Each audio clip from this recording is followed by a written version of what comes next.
Et bonjour mes élèves préférés, vous allez passer votre brevet bientôt.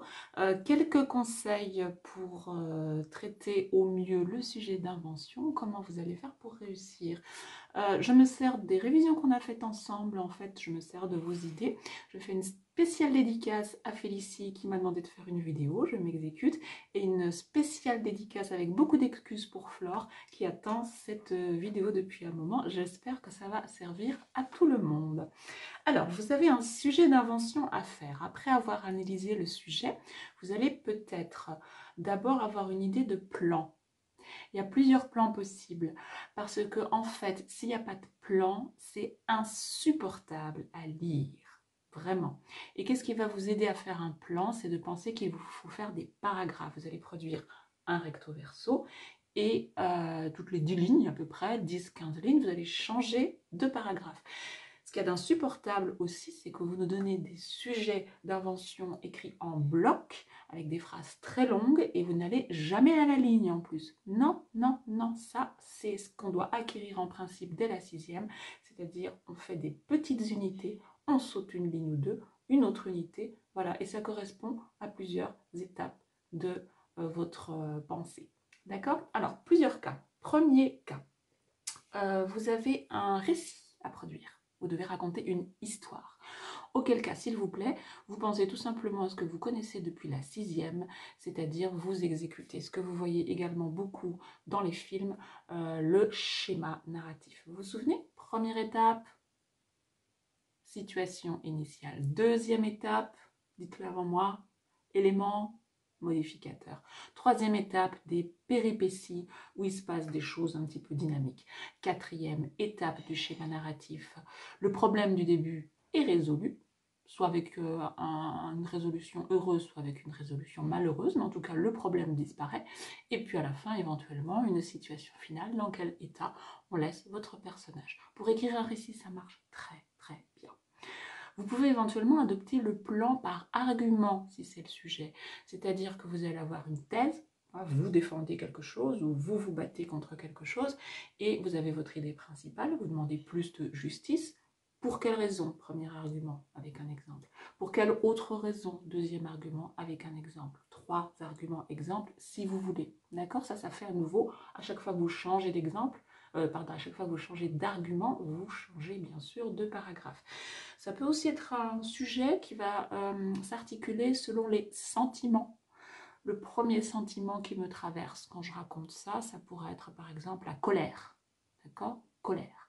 Deuxième sentiment, c'est le deuxième paragraphe. Après la colère, je pourrais plonger dans la mélancolie. Troisième paragraphe, je pourrais plonger, je change de sentiment dans une paix intérieure. Je suis calme et raisonnable pour terminer, par exemple. Vous faites évoluer comme ça un personnage. Donc, trois plans possibles, il y en a d'autres, soit le plan du récit, soit le plan des arguments, soit le plan des sentiments. D'accord? Avec des paragraphes.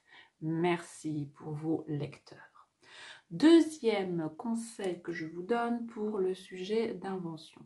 Il faut bien choisir votre personnage parce que ce sera toujours un personnage finalement qui porte votre sujet d'invention. C'est soit un jeu, c'est soit deux personnages qui s'opposent. Il faut bien les imaginer. D'accord? Il faut leur donner une identité. Donnez-leur des noms, bien sûr. Demandez-vous à quelle époque ils sont. Vous n'êtes pas obligé de faire un sujet qui se passe aujourd'hui. Moi, je vous déconseille même un petit peu, sauf si le sujet le demande, de prendre comme cadre l'école ou la famille au quotidien, sauf si vous écrivez très très bien. C'est souvent un petit peu banal. Prenez des héros un peu, enfin des personnages qui vivent des situations un petit peu hors du commun. C'est beaucoup plus intéressant. Ça va être plus dramatique, ça va peut-être plus nous faire rêver. D'accord? Des personnages un petit peu hors du commun. Choisissez votre culture à vous. D'accord? Si vous êtes très connaisseur, je ne sais pas moi, du Japon, vous placez votre personnage au Japon. Si vous êtes très pointu sur la Révolution française, vous faites un petit cadre de Révolution française. Si vous venez de voir un film sur les problèmes de société, je ne sais pas moi, en Inde, vous placez votre personnage là. Ça suppose de bien connaître. Oh, mais faites jouer votre culture, vos origines géographiques aussi. Hein. Ça, c'est très important. Comme ça, nous, ça nous fait ce qu'on appelle une touche locale. On est propulsé dans un autre monde, ça fait du bien. C'est pour ça qu'on lit des histoires. Alors, vos personnages, vous les situez comme ça, dans un univers un petit peu particulier. Et puis ensuite, vous vous dites, alors, c'est quel thème de mon programme déjà? Si c'est un personnage révolté, il va falloir qu'il utilise tous les mots de la révolte. C'est pour ça que les révisions sont importantes. Les mots de la révolte, allez, c'est vous qui les aviez listés. Alors, votre personnage, il va parler comme Antigone, il va parler comme Albert Camus. Hein, il va dire quoi? Il va dire, je dis non. Un homme révolté est un homme qui dit non. D'accord? Il va dire, c'est injuste, ce n'est pas vrai, non, je ne me tairai pas, jamais je ne m'arrêterai, je me battrai toujours. Vous mettez beaucoup d'hyperbole hein, dans la révolte. Je me battrai toujours pour mes idéaux. Moi, je veux tout de suite, ou alors je refuse, je conteste, je m'oppose. Mon indignation n'aura pas de fin. Je choisis la révolte définitivement. Je m'insurge contre, c'est inadmissible. C'est une atteinte à cette loi tue la liberté. Métaphore, tue, utilisez le vocabulaire de la mort et de la vie. Cette loi liberticide, votre personnage révolté, si c'était le terme qu'on attendait, il parle comme ça, avec pas mal d'impératifs. Si vous avez un personnage lyrique qui éprouve beaucoup de sentiments et beaucoup de sensations, eh bien vous allez aller par mimétisme, chercher dans les textes de l'année que vous avez vus, vous vous souvenez de vers, de phrases un peu par cœur, et vous allez vous écrier « Ô orage désiré » ou bien alors vous allez dire demain, dès l'aube, celui-là vous le connaissez par cœur. Alors vous prenez des tout petits bouts, il ne faut pas que ce soit du plagiat, mais vous prenez des petits bouts de phrases. Hein. Je sais que tu m'attends, juste ça, par exemple. J'allais sous le ciel, ça c'est extrait de Rimbaud. Je sentais des gouttes de rosée, l'infini de l'azur, des îles de fleurs, des gouffres de pensées noires, la brise fraîche, un parterre de fleurs. Et puis, si c'est du lyrisme, vous vous comparez à qui? À quelle figure mythologique? Bah, Orphée. Hein, vous dites donc, je me sentais comme Orphée. Ou bien alors vous dites, je chantais sur, quel est l'instrument de musique d'Orphée? Sur ma lyre, une lyre métaphorique, mais ça veut dire que vous jouez, que vous exprimez vos sensations, donc vous utilisez le mot lyre, vous utilisez Orphée, utilisez muse. Si votre personnage de votre sujet d'invention, troisième cas, est un autobiographe et qu'il doit se souvenir de quelque chose, eh bien, il va emprunter à Rousseau, à Simone de Beauvoir, il va emprunter à Nathalie Sarraute, il va emprunter à Marcel Proust, tous les textes que vous avez étudiés. D'accord? Vous allez chercher vos expressions préférées dans ces textes-là que vous avez révisés. Donc, vous allez dire quoi? Vous allez dire « Et tout à coup, le souvenir m'est apparu ». Vous allez écrire « Soudainement, tout est revenu à ma mémoire. Les souvenirs me reviennent un à un. Les mots me reviennent à la bouche. Je sens mon pouls qui s'élève encore. Ces moments me seront toujours présents. Il y a maintenant près de 50 ans de cette aventure.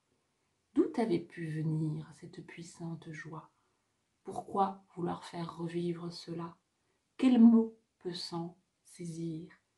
Et à ce mot-là, c'est revenu. Vous allez chercher des textes, vous écrivez à la manière de. Et bien sûr, le texte que vous avez sous la main, vous l'exploitez. C'est-à-dire que vous allez chercher l'expression que vous avez préférée dans le texte que vous venez d'étudier là, dans les questions de compréhension, et vous en saisissez, vous le modifiez un petit peu, vous le changez de personne, mais il est là pour ça. Hein, on vous le laisse pendant le sujet de l'écriture pour que vous en serviez, pour voir si vous savez utiliser ce dont vous disposez.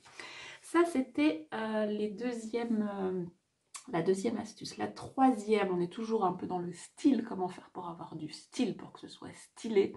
Eh bien, vous vous obligez à utiliser ces fameuses figures de style avec lesquelles on vous embête et qui vont mettre du relief dans votre texte. J'ai envie de dire qu'à chaque fois que vous écrivez une invention, entraînez-vous toute l'année, vous vous obligez à mettre par exemple 3 hyperboles, minimum, hein, je dis minimum, 3 hyperboles. Donc vous mettez toujours, jamais, rien, tout, personne, tout le monde.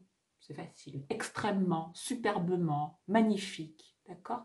Beaucoup de termes qui marquent l'intensité parce que vous êtes déterminé, parce que ce que vous vivez, c'est fort. Donc forcément, vous utilisez l'exagération, d'accord? Vous vous obligez à utiliser des images.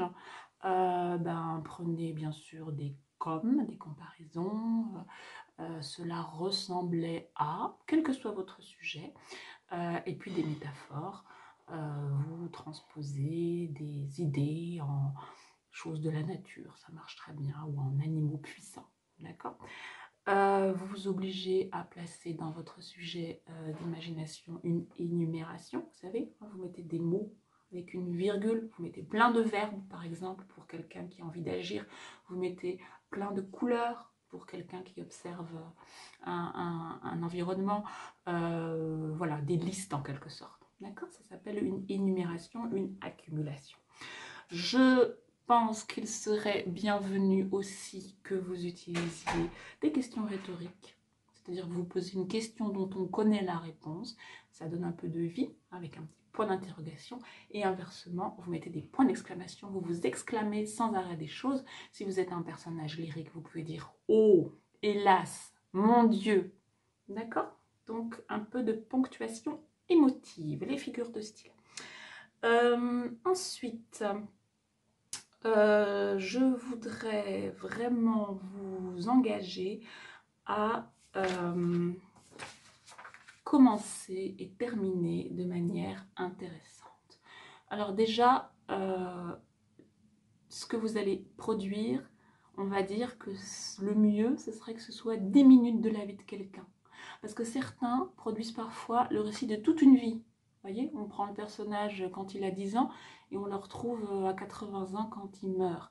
Mais en fait, c'est rarement réussi parce qu'en un recto verso, on n'a pas le temps du coup de produire des émotions et de comprendre. Donc pensez plutôt, là je raconte 10 minutes d'un dialogue de personnes qui se sont parlé, ou bien 10 minutes d'une aventure, ou une heure ou deux, quoi, mais pas tout un récit d'une vie, d'accord? Pour bien commencer, il faut commencer directement cash, d'accord? Vous ne commencez pas un dialogue, par exemple, par bonjour, bonjour, ça va? Oui, ça va. Ça, c'est ce que vous faites souvent, parce que c'est vrai que dans la vie, c'est comme ça. Mais du coup, non seulement c'est d'une grande banalité, mais en plus, moi, je cherche, je ne le lis pas ça généralement, hein, je cherche, je me dis, quand est-ce que ça commence? Donc, il vaudrait mieux se faire comme si vous arriviez en plein milieu d'un film et vous êtes en plein dans une scène. D'accord? Donc, vous commencez par je t'ai déjà dit que. Je ne sais pas ce qu'il y a au début, je vais vite le comprendre parce que vous allez vous arranger pour nous le dire. Ou bien, j'avais l'habitude de, lorsque je me promenais le long de, d'accord, on passe tout de suite à la promenade. Le personnage n'a pas besoin de se présenter, il va le faire au fur et à mesure en fait. Moi qui, vous voyez, quand on commence comme ça, on présente son personnage. Moi qui avais toujours voulu, ou bien moi en tant que marin, d'accord? Vous allez le mettre au fur et à mesure qui est le personnage et quelle est son idée principale, sa thèse, ça va venir tout seul. Donc vous commencez directement. Ensuite, vous avez le plan dont on a parlé, avec les paragraphes, et vous terminez par une très belle chute qui nous laisse un souvenir impérissable de votre copie. Il y a plein de façons de le faire. Le plus difficile, c'est de surprendre. Alors quand vous y arrivez, alors là c'est extraordinaire. C'est-à-dire que vous délivrez un secret à la fin. Vous avez laissé des indices dans le texte et puis à la fin vous nous faites une révélation. Vous comprenez vous-même ou bien vous nous faites comprendre que cette personne que vous venez de rencontrer, c'était, je sais pas moi, c'était Einstein, ou bien c'était Martin Luther King quand il était enfant. Vous voyez, en fait c'est une personnalité qui est dans votre récit. Ou bien vous dites que le personnage a reçu une lettre que vous ignoriez. Enfin, vous nous trouvez quelque chose de surprenant. Première chute. La fin, ça s'appelle la chute possible. Vous pouvez également essayer d'être drôle. Ça aussi, c'est très difficile. Essayer d'être comique. Pourquoi pas? Donc un trait d'esprit à la fin, quelque chose d'amusant. Vous pouvez donner un argument très fort. Alors si les personnages sont en conflit, Ne les faites pas terminer par il claqua la porte et s'en alla, ou bien il l'insulta et s'en alla. Ça peut être réussi, mais en général, s'ils sont échangés tous ces arguments, on aimerait bien savoir ce que ça donne. Et le fait de rompre finalement la discussion, ben, c'est une non-fin. Hein, c'est un dialogue nul et non avenu du coup, puisqu'on n'a pas avancé. Non, à la fin, il faudrait qu'il y ait quelque chose qui soit décidé. Il faudrait que le personnage dise « Très bien, j'en prends acte et je ferai voter telle loi ». D'accord? Vous prévoyez ce qui va se passer ensuite pour l'amélioration de la société, droit de l'homme, toujours. Et puis, le plus simple, je vous donne l'astuce la plus simple, c'est de terminer par une très belle phrase lyrique. Le lyrisme, vous l'avez étudié toute l'année, vous connaissez également des phrases par cœur. Vous faites une envolée lyrique, c'est-à-dire une phrase pleine d'images et de métaphores, où vous envisagez peut-être l'avenir. Hein, vous avez une espèce de vision et vous parlez au futur. Vous dites dans 2 siècles, je sais que. Puis en fait, comme vous savez ce qui se passe 2 siècles plus tard, en imaginant que vos personnages étaient du 18e, eh bien vous faites en sorte que ce personnage ait raison à ce moment-là. D'accord? Une belle vision de l'avenir avec des métaphores, une belle hyperbole. Et vous soignez bien cette dernière phrase. Voilà. Merci beaucoup.